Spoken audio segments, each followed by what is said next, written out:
ॐ नमः सिद्धेभ्यः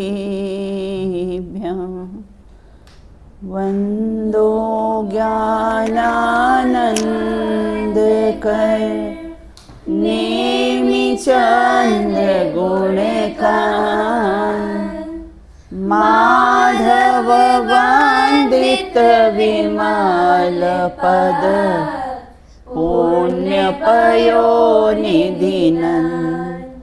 दोषदहन गुणगहन घन हरि करि हरि अरहन् स्वानुभूति रमणी रमन जगनायक जयवन जगनायक जयवन चिंतामणि सम स्वयं का चैतन्य तत्व महान है निज का करूं मैं चिंतन निज का करूं श्रद्धान में शुद्धात्मा ही देव है जो गुण अनंत निधान है मैं स्वानुभव में देख लूं आत्म स्वयं भगवान है आत्म स्वयं भगवान है।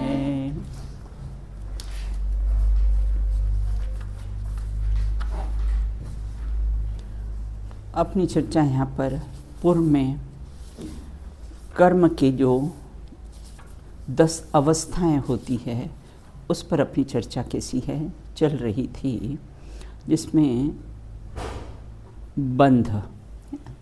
बंध किसे कहते हैं, जिसमें बंध किसे कहते हैं।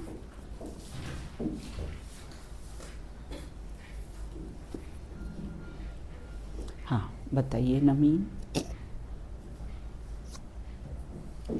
जीव के मोहराग द्वेषों परिणामों का निमित्त पाकर कर्माण परगणाओं का आत्म प्रदेशों के साथ होने वाले विशिष्ट परस्पर एक क्षेत्र अवगाह रूप संबंध को बंध कहते हैं। जैसे लोहा होता है ना, लोह चुंबक है ना, तो क्या करते, लोहे को सामने रखा, चुंबक और संबंध स्थापित करते।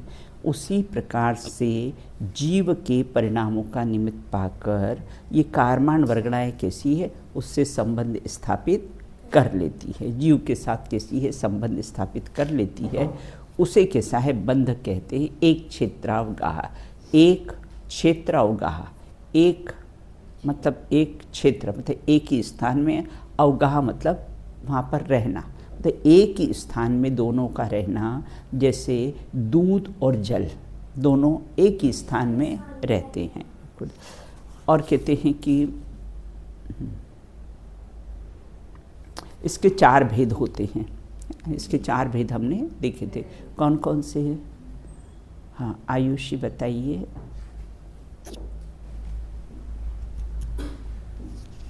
प्रकृति बंध, प्रदेश बंध, स्थिति बंध, अनुभाग बंध। बहुत बढ़िया। कुछ 4 प्रकार के बंध होते, अपन एक मेहमान के उदाहरण के माध्यम से इसको समझा था। बिल्कुल ना।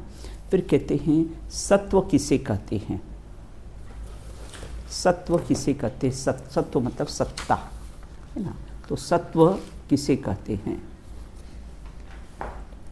हाँ मान्य बताइए। अनेक समयों में बंधे हुए कर्मों का विवक्षित काल तक जीव के प्रदेशों के साथ अस्तित्व होने को ही सत्व कहा गया है। हाँ बराबर। विवक्षित काल क्या होता है?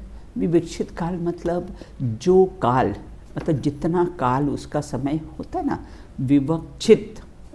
हाँ हाँ मतलब जितना काल बताया ना उतने काल तक रहते हैं। जैसे अपन ने उदाहरण दिया था ना, जैसे अब आप लोग कितना समय रहोगे, तो बोले 1.5 साल रहेंगे। ये आपका कैसा है काल है, उसका काल कैसा है फिक्स है। तो ऐसा विवक्षित काल तक जीव के प्रदेशों के साथ उसका रहना मतलब उसका अस्तित्व होना, उसे सत्व कहते हैं। सत्व कहो, सत्ता कहो, एकार्थवाची शब्द है। अब कहते कि इसको और ना, ये जो कर्म, सत्ता में पड़े हुए कर्म कैसे होते हैं, किसका उदाहरण दिया था कि सत्ता में पड़े हुए कर्म कैसे होते हैं, मिट्टी के ढेले के समान होते हैं, जो कुछ भी कैसा उपद्रव करते नहीं। जैसे उदाहरण है ना, एक खूंखार कोई कैसा है अपराधी हो और उसके हाथ पांव सारे बांध दिए हो, अब क्या करेगा, वो कुछ भी उपद्रव नहीं करे। उसी प्रकार सत्ता में पड़े हुए कर्म कुछ भी उपद्रव करते नहीं। तो जब उदय में आते हैं तब अपना कैसा है, पुण्य पाप जैसा भी हो अपना कमाल दिखाते हैं। अब यहाँ ये कहते इसको पढ़ने से अपने को लाभ क्या हुआ ना। देखो, सत्ता में पड़े हुए कर्म, तीसरा उदाहरण बेहोश व्यक्ति के समान है ना। तो बेहोश व्यक्ति हो जाता है ना, तो फिर कुछ भी चेष्टाएं करो तो उसको कुछ ख्याल में नहीं आता है। उसी प्रकार से जब ये सत्ता में पड़े हुए रहते हैं, उसी हम उसको अंतरोन्मुखी पुरुषार्थ से उसको खिरा दें तो वो कैसे होते हैं, नष्ट हो जाते हैं। और नहीं तो फिर अगर क्यू में लग गए तो फिर कैसे हो, उदय में आते हैं। बिल्कुल। अब इसको लाभ क्या है ना, ये प्रकरण को हमने पढ़ा, सत्ता में है तो इसको अपने को लाभ क्या है, तो बोले कि लाभ हमको ये मिलता है कि पड़े हुए कर्म कोई फल देने में समर्थ नहीं है, हम अंतरोन्मुखी पुरुषार्थ से उसको खिरा सकते हैं। बिल्कुल ना। और पापी कौन ना, पाप प्रकृतियों का बंध हो, सत्ता हो, उदय हो, वह पापी नहीं है ना। बंद हो पाप परिणामों का, उदय में आ जाए, सत्ता में पड़े रहे, वह पापी नहीं होता। लेकिन पाप परिणामों से कैसा होता है, जीव पापी कहलाता है। बिल्कुल है ना। तो इस प्रकार से देखो, तीर्थंकर का जीव होता है ना, वो असाता वेदनी कर्मों की सत्ता में भी, असाता वेदनी कर्म की अभी सत्ता पड़ी हुई है, फिर भी वह अनंत सुख कैसा है, भोग लेता है। बंध के समय में भी वह अपने अबंध स्वभावी आत्मा का कैसा है, अवलंबन ले सकता है। कर्म का उदय कोई कारण होता नहीं है। बिल्कुल, कर्म की सत्ता है ना, उसको सुख भोगने में है ना, या उसके सुख को, अनंत सुख को भोगने में और उन अनंत सुख को रोकने में समर्थ नहीं। अभी अघातीय कर्मों की सत्ता पड़ी है अनंत परमेष्टि को, लेकिन फिर भी कैसे अनंत सुख को भोगने में भोग सकते हैं, वो उसको कोई रोक सकता नहीं है।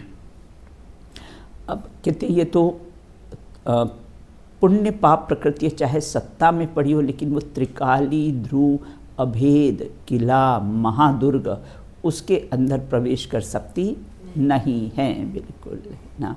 फिर भी देखो, तीर्थंकर प्रकृति की सत्ता पड़ी हो ना, फिर भी नारकियों के दुख को हटाने में समर्थ नहीं। अभी भी तीर्थंकर जो नरक में हैं उनके दुख को हटाने में, क्योंकि सत्ता में पड़ी हुई ना, तो किसके समान होती है, मिट्टी के ढेले के समान। छेड़ नहीं बेटा उसको, है ना, इनको कभी छेड़ना नहीं। बिल्कुल है। तो मिट्टी, क्योंकि ये फैलता है, बिल्कुल हाथ लगाने से बेटा फिर फैलता है ये, है?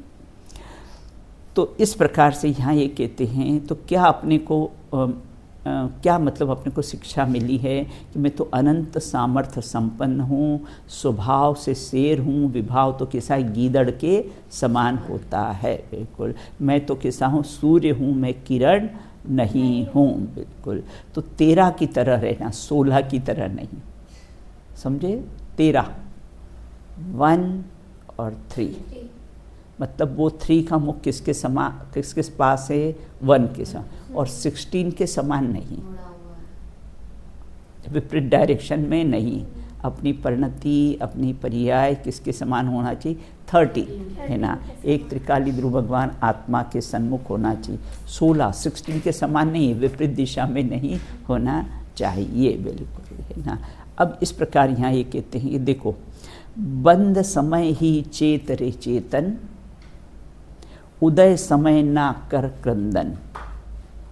जब बनता है, जब कर्म बनता है, उस समय तू कैसा है, चेत जा। बिल्कुल, उदय, अब जब उदय आ जाता है तब कैसा क्रंदन करता है, दुखी होता है। बिल्कुल, उदय समय ना कर क्रंदन। यह जो कर्म उदय में आया, यह जो कर्म उदय में आया तेरा ही तो था आमंत्रण। इनविटेशन किसने दिया था? हमने ही तो दिया था ना। तभी तो कैसा है, हमको बिना इनविटेशन के कहीं अपन शादियों में जाते हैं बेटा? नहीं जाते ना। उसी प्रकार से कैसा है, यह उदय जो आया है वो अपना ही कैसा, हमने ही उनको इनविटेशन दिया था, निमंत्रण दिया था। वो बहुत ईमानदार है, बहुत स्वाभिमान है, बिना निमंत्रण के आते नहीं हैं। अब जो इनसे द्वेष किया या किया जो इनका अभिनंदन, अब जो इनसे द्वेष किया था और किया जो इनका अभिनंदन, और अगर ये कर्म उदय में आए हैं तो इसका अभिनंदन किया, इसका स्वागत किया, है ना। कैसे क्रोध आया तो क्रोध के समय क्रोधी हो जाना, ये उसका अभिनंदन है, ये उसका स्वागत है बिल्कुल। तो फिर होगा इनसे तेरा जन्म जन्म का गठबंधन। और अगर इसको आमंत्रण दिया और इसका अभिनंदन किया तो फिर जन्म जन्म का कैसा है तेरा साथ, द्रव्य कर्म से भाव कर्म, भाव कर्म से द्रव्य कर्म, इस प्रकार से कैसा है चक्र चलता ही रहेगा बिल्कुल। अब आज अपन चर्चा करेंगे, उदय की चर्चा करेंगे। अब उदय किसे कहते हैं? कर्मों की स्थिति पूरी होते ही कर्म के फल देने को उदय कहते हैं, है ना। कर्मों की स्थिति मतलब काल, समय, जब पूर्ण होते ही कर्म का फल देने को कैसा है उदय कहते हैं। वृक्ष पर कैसा है फल लगा हो और पकने के बाद क्या होता है, वह गिर जाता है, वो फल अपना दे देता है। फिर उन कर्मों की स्थिति पूरी होने पर कर्म फल देकर कैसे खिर जाते हैं, उसका नाम है उदय। उसी प्रकार कर्म कैसे हैं, उनका काल समय पूरा हो गया। आम के पेड़ पर केरी लगी है, जब पक गई है और पकने के बाद फिर कैसी हो वो खिर जाती है, तो वो क्या होता है, उदय कहलाता है बिल्कुल, है ना। जेल में 4 वर्ष की सज़ा हुई, उसके बाद स्थिति पूरी होने के बाद कैसे रिहा हो जाते हैं। आपकी 1.5 साल के बाद आपकी स्थिति पूरी हो जाएगी, है ना। फिर आप यहाँ से कैसे हो चले जाओगे बिल्कुल। बाल सफ़ेद होते ना तो भी कैसे खिर जाते हैं, या उसके पहले ही कैसे हैं खिर जाते हैं बिल्कुल। तो इस प्रकार से यहाँ ये कहते एक समय का बंधा हुआ कर्म अनेक समय में उदय में आएगा। तो एक समय की कमाई तो अनंत काल खाएगो, और एक समय की तूने गंवाई तो अनंत काल भव में भटकेगा बिल्कुल। एक समय के लिए स्वभाव सन्मुक्ता का पुरुषार्थ हुआ, उसकी कमाई अनंत भव तक अव्याभास सुख का रसास्वादन करेगा बिल्कुल। तो जैसे देखा था ना कि कोई डायमंड का व्यापारी हो, बस 4 महीने में इतने कमा लेता है बस, है ना। फिर कैसा साल भर उसका, है ना, भोग करता है बिल्कुल, है ना। ये कर्म का कर्जा, लौकिक में तो बैंक से कर्जा लिया हो ना तो मान्य क्या होता है, माफ़ भी एक बार हो जाता है, लेकिन ये कर्म का कर्जा माफ नहीं होता, बस दे के ही जाता है। बैंक से हम लोन लेते हो ना तो कैसे साइन कराते हैं, अपना नाम, अपना एड्रेस, अपना फ़ोन नंबर, है ना, और इतना सबको लिखने के बाद साइन करो, हमने इतना कर्जा लिया है बिल्कुल ना।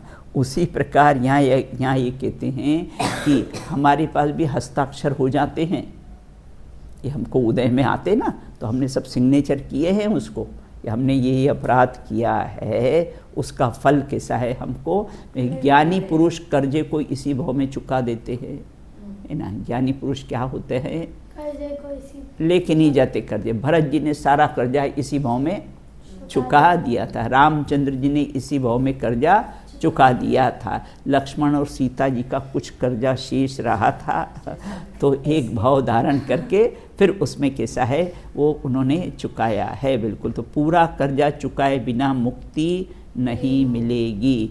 कर्म बांझ नहीं होते हैं, बांधे हैं तो उदय में आएंगे ही आएंगे बिल्कुल, है ना।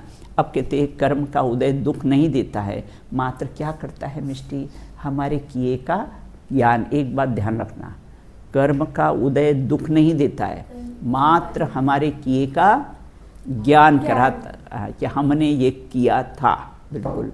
आज हमारा रूप सुंदर नहीं है तो हमको ये ज्ञान कराता है कि पूर्व में हमने रूपवान की हंसी उड़ाई होगी, अपने रूप पर अभिमान किया होगा, है ना। कोई रूपवान नहीं दिखे तो उसकी बहुत निंदा की होगी, है ना।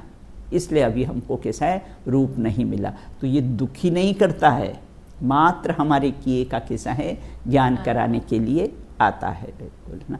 देखो इनके भी 4 भेद हैं आगम में, उतने विस्तार से तो हम नहीं जाएंगे, सिर्फ थोड़ा सा देख लेते हैं। अब उदय के भी 4 भेद हैं।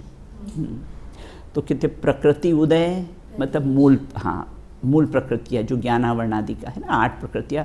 उत्तर प्रकृतियों का उदय आना वो प्रकृति उदय है। अब मूल प्रकृतियों का खिर जाना, है ना, वो समय प्रबत्त पर जैसे बाल है, नाखून है, दांत हैं, सब कैसे है, खिर जाते प्रकृति। प्रदेश उदय, अब उदय रूप प्रकृति का परिमाण, हाँ परमाणुओं का फलोन्मुख ना, फलोन्मुख होना वह कैसा है, प्रदेश उदय है। मतलब फल दिए या बिना फल दिए ही कर्म परमाणु का खिर जाना वह प्रदेश उदय है। स्थिति उदय, काल ना, कम हो जाए ज़्यादा हो जाए, जैसे राजा श्रेणिक का अपन ने बताया था ना, स्थिति का कम हो जाना ज़्यादा हो जाना, ये स्थिति उदय है, बिल्कुल। मतलब उत्कृष्ट मध्यम जघन्य अपना अपना रस देके। और फिर कैसे अनुभाग उदय, मतलब उसके भी 4 भेद लगा दिए है। प्रकृति उदय, प्रदेश उदय, स्थिति उदय और अनुभाग उदय, बिल्कुल। तो इस प्रकार अनुभाग मतलब कैसा है, फल कैसा देगा, है ना, उत्तम मध्यम जघन्य कम ज़्यादा कैसा फल देगा, बिल्कुल, है ना। कर्म का उदय आए तो क्या विचार करना, है ना, विचार करना कि जीव कैसा है, बहुत बलवान है, कर्म तो बहुत कमज़ोर है। कदाचित उदय में आ भी जाए तो क्या विचार करना कि ये तो बहुत कमज़ोर है और मैं तो कैसा हूँ, बहुत बलवान हूँ, बिल्कुल, है ना। तो इस प्रकार से उदय करके, है ना, क्योंकि करणान योग के 6 महीने 8 समय में 608 जीव सिद्ध दशा को प्राप्त करते हैं, करते रहेंगे ना। वो जीव की स्वाधीन पुरुषार्थ का बल है, बिल्कुल। और कहते हैं कि इस प्रकार से कैसा है उसका विचार करना। अगर कर्म बलवान होते तो कोई सम्यक दर्शन प्राप्त कर ही नहीं सकता था। अनंतानुबंधी की 4 और दर्शन मोहिनी की 3, ये 7 प्रकृतियों का उदय वगैरह सब चलता है ना। अगर कर्म बलवान होते तो कैसे हैं, जीव कभी सम्यक दर्शन प्राप्त नहीं कर सकता है, जीव कभी सिद्ध दशा को प्राप्त नहीं कर सकता था, कर सकता है, बिल्कुल। 608 जीव, 8 समय, 6 महीने 8 समय में 608 जीव निगोष से निकलते हैं, है ना, मोक्ष जाते हैं। लेकिन एक बात ध्यान रखना, जो जीव निगोष से निकलते वही 608 जीव, है ना, मोक्ष जाते, ये नियम नहीं है। हाँ बिल्कुल, बस यहाँ से जाएंगे, बस इतना है। 15 बच्चों को एडमिशन देंगे तो 15 बच्चियाँ यहाँ से खिड़ जाएगी, बस। बस ये उसकी कैसी है, काउंटिंग है, बिल्कुल, है ना। तो इस प्रकार से सिद्धालय में सिद्ध परमेष्ठी बैठकर हमें देखकर पुकार कर समझा रहे हैं। क्या समझा रहे हैं, कर्म रहित ऐसे सिद्धों को जानकर भी जीव कैसा है, जीव बलवान। कौन बलवान है, मैं बलवान हूँ, मेरे सामने तो कोई से टिक सकते ही नहीं, वो तो गिलहरी के समान है, मैं तो सिंह के समान हूँ, बिल्कुल ना। कहते ना, कर्म विचारे कौन, भूल मेरी अधिकाई, अग्नि सहे घनघात, लोह की संगति पाई, है ना। अग्नि, है ना, कर्म विचारे कौन है, भूल तो किसने किया है, अपराध तो मैंने किया है, बिल्कुल, है ना। और अग्नि सहे घनघात, है ना, लोहे ने अग्नि की संग क्यों किया, पिटाई करेंगे तेरी। लोहे, हाँ, है ना, पीटते ना, घन से बेटा पीटते ना, औजार बनाते, तो संगति किसकी करी, अग्नि की करी ना। तूने अग्नि की संगति करी, इसलिए अब तेरी पिटाई हो रही है। तो उसी प्रकार से कैसे भूल मेरी अधिकाई, मेरी ही भूल है जिसके कारण कैसा है मुझे ये सब सजाएं मिली है, बिल्कुल। लेकिन मैं तो कैसा हूँ, अनादि अनंत शाश्वत सदा काल में रहने वाला हूँ। एक सविपाक निर्जरा और एक अविपाक निर्जरा है ना, उसकी भी अपन कैसी है चर्चा कर चुके हैं कई बार, बिल्कुल। अब आज और चर्चा करते हैं इसके बाद। देखो, आज सदा कर्म है, कर्म का फल सदा कल है, लेकिन धर्म कैसा है? तत्काल है। धर्म तो कैसा है? जिस समय हो बेटा, है ना, बहुत आकुल व्याकुल परिणाम हो, बहुत कर्म का उदय हो, और उस समय अगर हम धर्म का विचार करें तो किसे तुरंत कैसी है? शांति मिल जाती है ना, कैसी है? तुरंत शांति मिल जाती है। तो धर्म कैसा है? नगद का काम है। जिस समय विचार करो उस समय कैसी होती है? शांति मिलती है। तो है ना, कर्म विचारे कौन, है ना, यदि कर्म विकार कराए तुझे तो कर्माधीन ही हो जाऊं, ऐसी स्थिति में सुन चेतन, मुझे शाश्वत सुख ना मिल पाए, मुझे शाश्वत सुख ना मिल पाए। तो इस प्रकार से कैसा है कि कितना भी पाप कर्म का उदय चाहे कितना तीव्र आए, मंद आए, उदय मेरे में आ सकता नहीं। भेद ज्ञान की भावना का पुरुषार्थ जागृत होता है, अपने को समता भाव आती है, ये कोई हमारा बिगाड़ सुधार कर सकता नहीं है। जो कुछ भी हमको उदय आया है वो हमारे कर्म के उदय के अनुसार कैसा है? आया है। इसीलिए अज्ञानी कर्म के उदय से डरते हैं, और ज्ञानी कैसे होते हैं? कर्म के उदय को डरा देते हैं। तो इसलिए उनके सामने कैसे हैं? टिकते ही नहीं हैं। अनर्गल प्रवृत्तियों से बचते हैं। क्या लाभ हुआ कि जैसा कर्म करेंगे वैसा फल मिलेगा। देखो, रात्रि में खाना जैनों में तो लिखा है कि मांस भक्षण के बराबर है। अभी तो स्वास्थ्य की दृष्टि में भी सारे डॉक्टर्स ने बोल दिया है कि सूर्यास्त के पहले खाओ, बिल्कुल। और 16 घंटे का उपवास अगर आप रखोगे तो आप कभी जीवन में बीमार नहीं पड़ोगे। जैनियों का तो 16 घंटे का उपवास हो जाता है, जो शाम को भोजन लेते हैं उसके बाद दूसरे दिन सुबह 8 बजे। तो जैनियों का तो ऑटोमेटिक क्या होता है? 16 घंटे का उपवास। हाँ, अभी नेचुरोपैथी में बहुत ऐसा कहा जा रहा है ना कि 16 घंटे का उपवास, 16 घंटा पान, मतलब उसको डाइजेस्ट करने में, उसको सब सफाई करने में इतना समय चाहिए।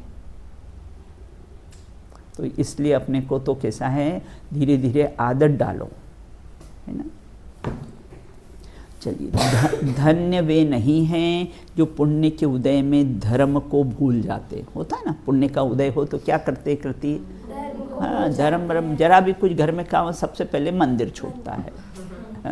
सबसे पहले कैसा होता है? मंदिर। धन्य वे नहीं हैं जो 6 खंड की विभूति में अपने अखंड अनंत गुण वैभव संपन्न आत्मा को भी देखते, उस 6 खंड की विभूति में अपने अखंड वैभव को देखते, भूलते नहीं हैं, और उसे भोगने में इतने मस्त हो जाते हैं कि महल में रहकर भी कैसा है? निज घर में रहते हैं। इसलिए पाप के उदय में डरना नहीं, डराना उसको, बिल्कुल।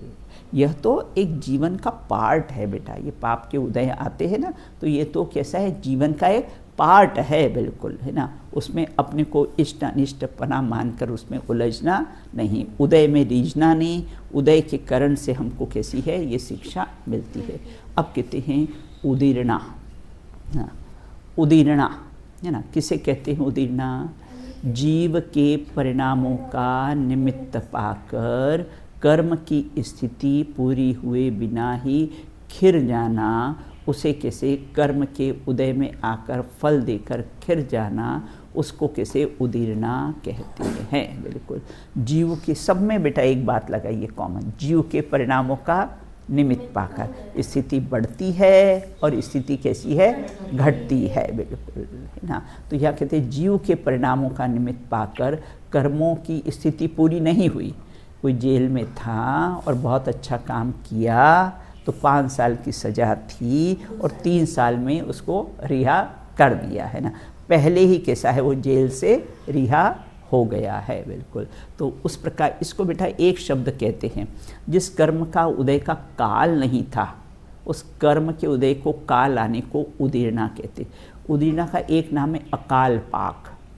उदीर्णा का एक नाम क्या है? अकाल पाक को भी कैसा है? उदीर्णा कहते हैं। बिल्कुल। पर शर्त और कंडीशन यह है कि जीव के परिणामों का निमित्त पाकर, बस, है ना। हाँ, शुभ परिणाम किए अशुभ प्रकृतियाँ कैसी खिल जाती है, शुद्ध परिणाम किए तो शुभ और अशुभ दोनों प्रकृतियाँ कैसी है? खिल जाती है। बिल्कुल ना। तो इस प्रकार से यहाँ ये कहते हैं, बिल्कुल ना, सेठ जी ने 5 लाख रुपए का दान दिया, बहुत पुण्य बांध लिया ना, शुभ प्रकृतियाँ बांध ली, स्थिति और अनुभाग बहुत ज़्यादा उसका हो गया। बिल्कुल। लेकिन क्या हुआ? अब व्यापार में घाटा हो गया तो क्या विचार किया? अरे वो 5 लाख रुपए दान नहीं देते तो आज हमको कैसे काम आ जाते। अब वो जो पुण्य प्रकृतियाँ बांधी थी ना बेटा, धीरे धीरे धीरे धीरे बस अप्रसक्त प्रकृतियों में उसका कैसा है? वह अशुभ परिणामों का निमित्त पाकर कैसे हैं? स्थिति पूरी होने के पहले ही कैसे फल देकर कैसे हैं? खिर जाते हैं। तो इस प्रकार उदीर्णा मतलब जीव के परिणामों का, चाहे शुभ लगाना बेटा, अशुभ दोनों लगा लेना इसमें, है ना। शुभ और अशुभ कैसे हैं? दोनों लगा लेना। परिणाम शुभ किए हैं तो पाप प्रकृतियाँ खिरेगी, और पाप परिणाम किए तो क्या करें? पुण्य प्रकृतियाँ कैसे है? खिर जाएगी। बिल्कुल। तो दोनों प्रकृतियों को कैसे हैं? लगा लेना। तो इसको कैसे हैं? अकाल पाक कैसी है? निर्जरा कहते हैं। बिल्कुल। अब यहाँ ये कहते, अब उदय और उदीर्णा में क्या अंतर पाया जाता है? उदय और उदीर्णा में क्या अंतर पाया जाता है? कर्मों की स्थिति पूरी होने को, फल देने को तो क्या कहते हैं? उदय, है ना। देखो आपको एग्जाम्स में अंतर के क्वेश्चन भी आएंगे। तो उदय और उदीर्णा में क्या अंतर पाया जाता है? कर्मों की स्थिति पूरी हुई होने के पहले फल देकर खिर जाना, उसका नाम तो कैसा है? कर्मों की स्थिति को फल पूरी होने पर फल देना, उसको तो कैसे? उदय कहते हैं। और कैसा है? कर्मों की स्थिति पूरी अभी नहीं हुई हो और उसके पहले ही खिर जाना, उसको आयुष्य क्या कहते हैं? उसको उदीर्णा कहते हैं। उदय, हाँ, उदय यथा काल होता है, उदीर्णा कैसी होती है? असमय हो जाती है ना। इस प्रकार देखो बहुत से लोग ऐसे होते हैं ना, भाई जवानी में ही बाल अरे खिर जाते हैं बेटा। जवानी में ही कैसे होते हैं ना, गंजे हो जाते, जबकि बुढ़ापे में गंजे होना चाहिए। तो ये पहले ही उदीर्णा उनकी बालों की हो जाती है और पहले ही कैसे है? खिर जाते हैं। उसी प्रकार उदीर्णा हमेशा उदय के साथ ही होती है। क्रोध कषाय कर्म का उदय, है ना, चालू रहे, उस समय क्रोध कषाय कर्म की भी उदीर्णा कैसी है? हो सकती है। उदयकृत परिणामों की अपेक्षा उदीर्णा से जो परिणाम होते हैं उसमें कैसी होती है? अधिक तीव्रता होती है। अब क्या लाभ हुआ अपने को उदीर्णा को समझने से? कि परिणामों में हमेशा निर्मलता बनाए रखे, परिणाम अपने हमेशा कैसे हैं? विशुद्ध रहे। बिल्कुल। कि अगर हमने अच्छे परिणाम किए करे तो वो जो पाप कर्म की प्रकृतियों की स्थिति और अनुभाग लंबा था ना मान्यता, तो क्या होगा? पहले ही आकर खिर जाएंगे। हमने जो शुभ परिणाम किए, निर्मल परिणाम किए हैं, तो वो जो पाप प्रकृतियों का स्थिति अनुभाग लंबा था तो वो कैसा होता है? पहले ही आकर कैसा होता है? खिर जाएगा। बिल्कुल।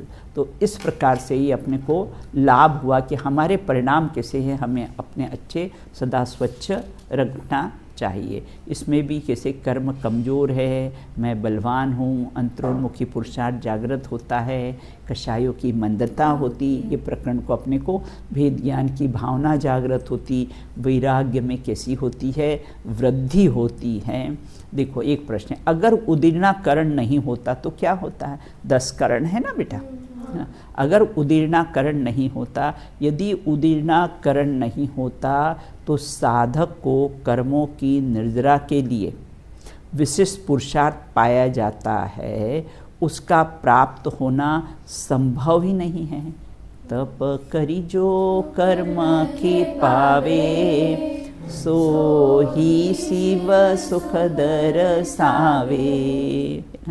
तो दर्शन मोहिनी कर्म की उदीर्णा से केवली केवली देव सास गुरु चतुर्विध संग जीवादि 7 तत्व, इनका स्वरूप जानने पर भी अन्यथा कहने से कुगुरु कुदेव कुधर्म के धारक उनकी सराहना करने इत्यादि से दर्शन मोहिनी कर्म का कैसा होता है, जो मिथ्यात्व कर्म की उदीर्णा होकर उदय को कैसे ही प्राप्त होते हैं।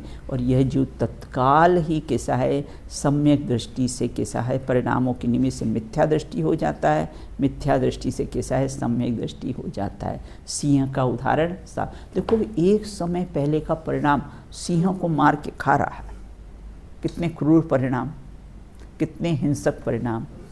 और बस दूसरे समय जहाँ चारण विद्याधारी मुनिराजों का उपदेश सुना और बस छायिक सम्यक तो प्राप्त कर लिया। तो कृति पहले मुनिराज ने बोला होगा पहले 7 तत्वों के नाम सुनाओ, फिर मैं सम्यक दर्शन, क्योंकि तत्वार श्रद्धा नाम सम्यक दर्शनम लिखा है उसमें, है ना, तत्वार सूत्र में लिखा है। तो पहले 7 तत्वों के तुम नाम सुनाओ। हाँ बिल्कुल, है ना। गुरुदेव श्री ऐसा कहते थे कि जब मुनिराज ने उसको कहा कि तू ये अपना वनराज नहीं है, तू जीवराज है, तो बोले कि ये समझ क्या होगा, हम तो इतने सालों से स्वाध्याय सुना रहे, कोई समझता ही नहीं है।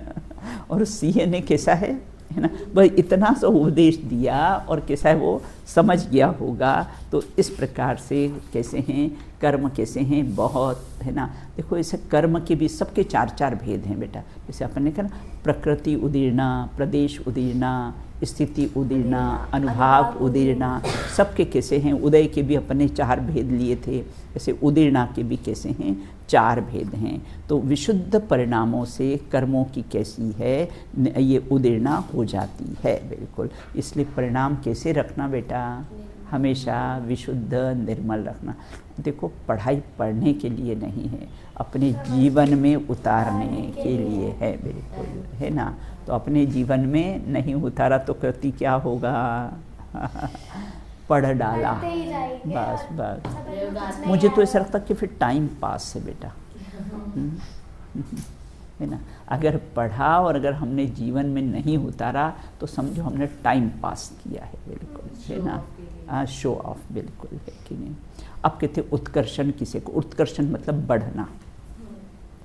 अब कहते जीव के परिणामों का निमित्त पाकर, है ना, कर्म का स्थिति, 2 चीज़ है बेटा। स्थिति मतलब काल, अनुभाग मतलब फल प्रदान करने की शक्ति, 2 का, है ना, 2 का बढ़ना। उत्कर्षण मतलब बढ़ना, है ना। उसको कैसे उत्कर्षण, जीव के परिणामों का निमित्त पाकर कर्मों की एक तो स्थिति मतलब समय, है ना। प्रशस्त परिणाम होंगे, है ना, तो क्या होगा, है ना, ये जो अपनी इसकी स्थिति अशुभ परिणामों की स्थिति और अनुभाग घट जाएगा, है ना। और शुद्ध परिणाम होंगे, निर्मल परिणाम होंगे, तो दोनों कैसे हैं समाप्त हो जाएंगे बिल्कुल। तो यहाँ कहते हैं जैसे फीवर बढ़ता है ना, फीवर बढ़ता भी है और कैसा है घटता भी है भाई, परिस्थिति के कारण फीवर कैसा है बढ़ जाता है ना। उसी प्रकार से विशुद्ध परिणाम करेंगे ना तो शुभ प्रकृतियों का कैसा है बढ़ना होगा, उसका कैसा है उत्कर्षण होगा और बढ़ना होगा। नूतन कर्म बंध के समय पूर्वबद्ध कर्म की स्थिति में से कर्म परमाणुओं की स्थिति और अनुभाग का कैसा है बढ़ना, उसका कैसा है उत्कर्षण कहते हैं बिल्कुल, है ना। जैसे ना परिणामों का निमित्त पाकर कैसे बढ़ गए ना, उस सिंह को मुनिराज का जब उपदेश मिला तो क्या हुआ, परिणाम विशुद्ध परिणाम कैसे है और बढ़ गए, सम्यक दर्शन प्राप्त कर लिया बेटा। तो विशुद्ध परिणाम कैसे हैं और बढ़ गए हैं बिल्कुल। जैसे मानो एक लड़की, हाँ मानो 10th क्लास की लड़की है, अब 8th क्लास तक प्राइवेट पास करा उसने और बाद में उसने डायरेक्ट 10th बोर्ड की एग्ज़ाम्स दे दी और कैसे हैं, और उसके बाद वो एग्ज़ाम देने के बाद पास हो गई तो डायरेक्ट सीधे किसी 11th में पहुंच गई बिल्कुल। 8th क्लास तो घर में रह के कैसा है प्राइवेट पढ़ा। उसी प्रकार से प्रमोशन होना मतलब उत्कर्षण होना बिल्कुल ना। 1000 कर्म परमाणु की अधिक स्थिति अनुभाग वाले नवीन कर्म बंध में जाकर मिल जाते हैं, उसको कैसे उत्कर्षण कहते हैं। इसमें भी प्रकृति प्रदेश में कैसा है, हानि वृद्धि नहीं होती। 4 प्रकार के बंध है ना, कौन से बेटा, प्रकृति प्रदेश, प्रकृति मतलब नेचर, प्रदेश मतलब संख्या, उसमें घटना बढ़ना नहीं होता। घटना बढ़ना किस में होता है, स्थिति और अनुभाग में ही कैसा है, बढ़ना उसका होता है, परिणामों का निमित्त पाकर। बिल्कुल, तो जीव के परिणामों का निमित्त पाकर जो सत्ता में पड़े हुए कर्मों की स्थिति और अनुभाग का कैसा है, उत्कर्षण होना, बढ़ना, उसे कैसा है, उत्कर्षण करण कहते हैं। बिल्कुल है ना। जैसा किसी ने हमारा अपमान किया और हमने भेद ज्ञान के बल से जाना कि अरे मैं तो अरूपी हूँ, मुझे कोई बोल सकता नहीं है, तो इस प्रकार का जो हमने समता भाव रखा, तो समता भाव से जो ना अपयशकृति कर्म की प्रकृतियाँ जो सत्ता में पड़ी थी, है ना, तो समता भाव रखकर जो सत्ता में पड़ी थी अपयशकृति, उनका स्थिति और अनुभाग कैसा है, घट जाता है। बिल्कुल, और यशस्कृति का कैसा है, स्थिति और अनुभाग उत्कर्षण उसका कैसा है, बढ़ जाता है। तो धर्म परिभाषा नहीं है, प्रयोगात्मक है, उसका प्रयोग कैसा है, करना चाहिए। बिल्कुल ना। इस प्रकार की कैसी है चर्चा हुई है। शेष चर्चा कैसे है, कर्म बनते समय पता नहीं चलता है, पता चलता है अपना कर्म बंध रहे, उसकी अपन शेष चर्चा थोड़ी सी बाद में करें। बिल्कुल, समय अपना हो गया है।